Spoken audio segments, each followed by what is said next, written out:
Right. So over the years of reading literature reviews from students, I've observed that there are some common patterns, typical mistakes that students make. So I've kind of summarized those, and with the hope that you can avoid them, uh, which hopefully would translate to a better literature review. Okay. All right. So number one, writing the introduction before the literature review. So don't do this. No, don't write your introduction before you write your literature review. The introduction serves exactly that purpose. No, it's introducing something, and you cannot introduce something that you don't even know. So you cannot introduce a study if the study is not fully conceptualized. So just like the abstract, introductions are written later on after you have completed your literature review. Madali na lang magsulat ng introduction if the literature review is available. But try writing an introduction without literature review and you'll have a really difficult time. Next typical error of students, being passive in reviewing. No, you just read, you just paraphrase, but there's no sense of evaluation. There's no sense of involvement in the literature review. When you read the literature review, you have a sense of agency. No, is this material relevant in what I am conceptualizing? Should I believe what is being stated in this literature review? I've noticed that there are inconsistencies in what authors say. Do I just accept the inconsistency, or do I try to figure out why it is inconsistent? Why is it that some authors says this? Why is it that some authors says this? Is it because of this or that? No, so be critical when evaluating your literature review. Don't be passive. No, number one, not everything that is in the literature are valid, or not all publications are good publications. No? So be critical when reading and when reviewing the literature. Next, writing blindly, writing without a plan, writing without an outline in mind. And that is why it's very crucial that before you write your literature review, first you should have been able to read the literature. You should have notes. You should have literature matrix if that is your thing. But what is most crucial is having a good outline. Now, having an outline that showcases a strong narrative for your literature review. Okay. Next common mistake, not telling a story or not having a narrative. Right? So remember, writing a literature review is not merely compiling things that you've paraphrased from what you've read. No, your goal is to write a fluid narrative, and along that narrative you'll be able to define the variables, to discuss the theoretical relationships of the variables, to present empirical evidences, but all of those have to flow smoothly along a good story or a good narrative. And much like literary work or literary stories, there is kind of a flow to that. Wait lang.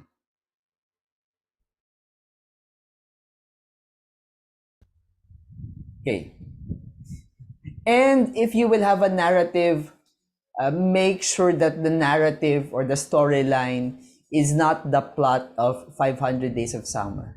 So if you've watched 500 Days of Summer, it begins in day 300 something, and then goes back to day 2, and then goes forward to day 40, and then even further forward to day 500, so forth and so on. So it shouldn't, the narrative shouldn't be like that. It should be in one consistent flow and not going back and forth and back and forth. You've defined the variable at some point, you redefined it again, you redefined it again. So that will be very confusing to the reader. Okay.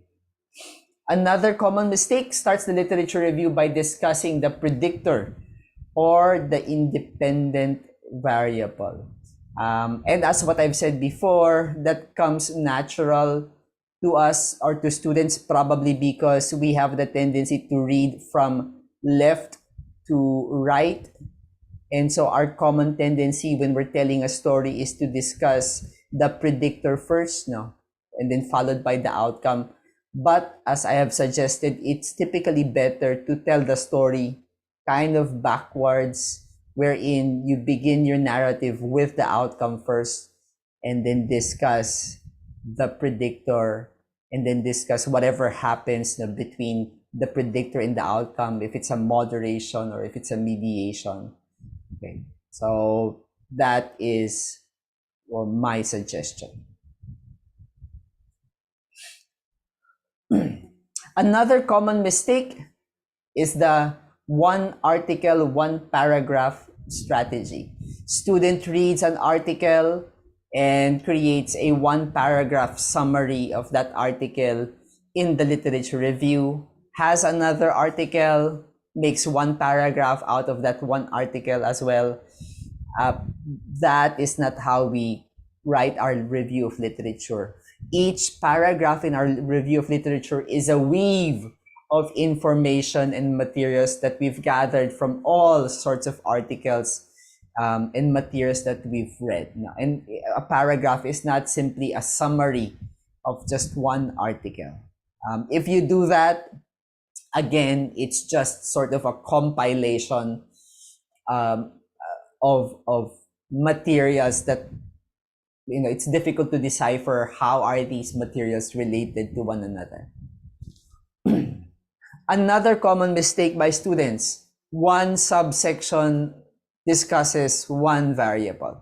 There is a variable for for a predictor, let's say for example, for self-efficacy. Typically, if you will examine published materials, the subsections rarely talk about specific variables.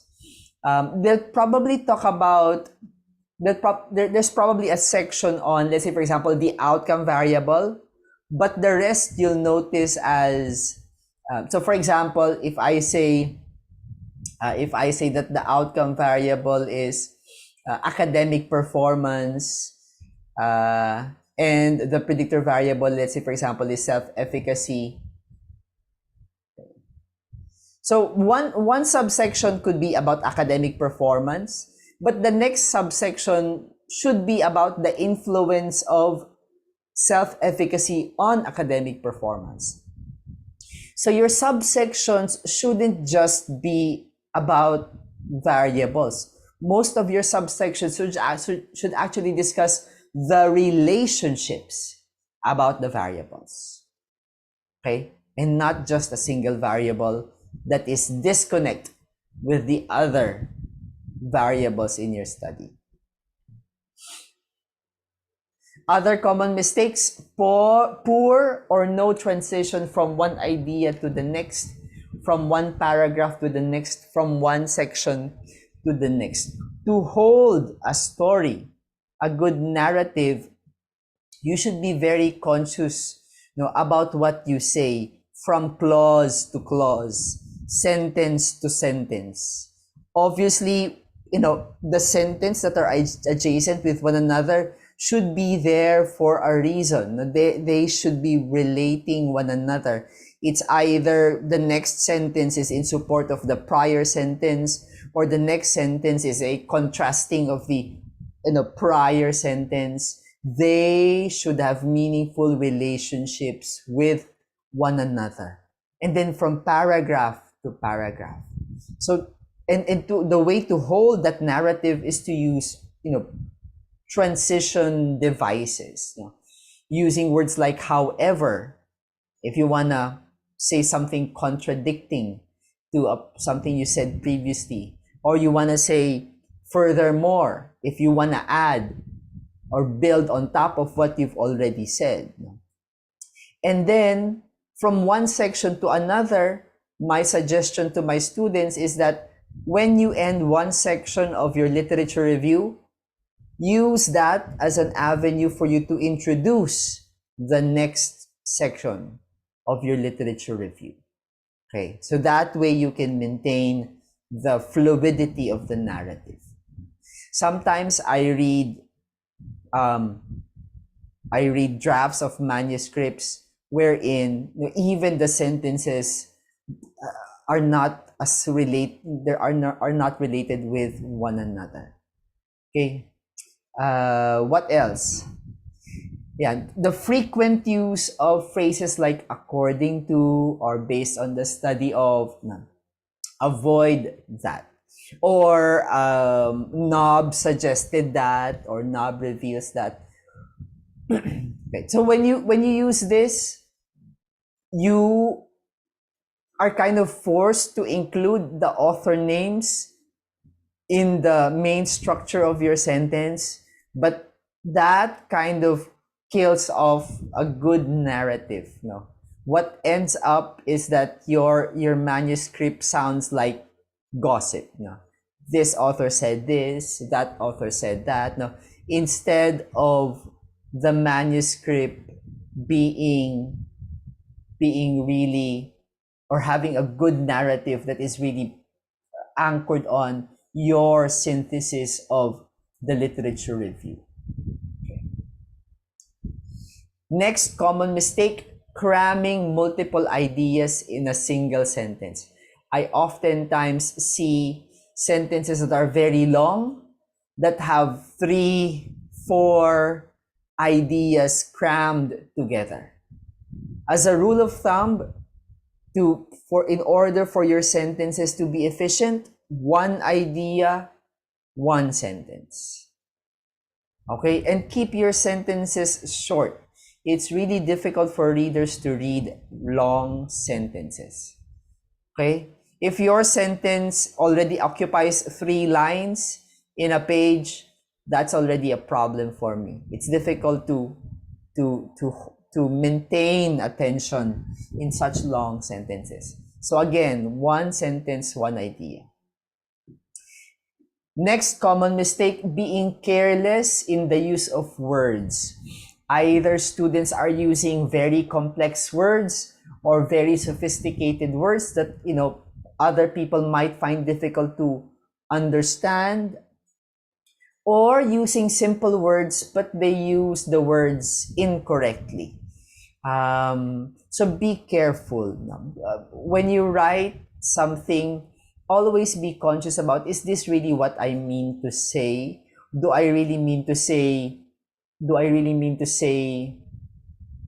careful or cautious? I'm not sure if there's a difference between careful or cautious, but in some contexts, perhaps careful is more appropriate. In some contexts, cautious might be more appropriate. So be exact in the words that you say. Say what you mean, because any slight variation in the words that you use that kind of throws off a different meaning, that can derail the reader about in terms of his attention and understanding about what is in the manuscript. Well, this is not as often, but some students still use figures of speech, so completely avoid that. Also, completely avoid excessive use of adjectives. Keep your adjectives and adverbs at a minimum. Those are really useless words in scholarly writing, so keep them at a minimum. What else? Hypotheses that are supported merely by citing empirical findings. And sometimes the cited findings are remotely related to the hypothesis or remotely related to the research question. Right? So when we say defend your hypothesis, argue for your hypothesis, simply saying that X predicts Y because in the findings of Nob, X predicted Y, that is not an argument. At most, that is an empirical support, no? But you have to be able to really argue for that. And then if you have those, if you're using those findings as empirical support for a theoretical statement that you mentioned, make sure that they're really relevant to the research question, because sometimes, they're really off. They're really not relevant.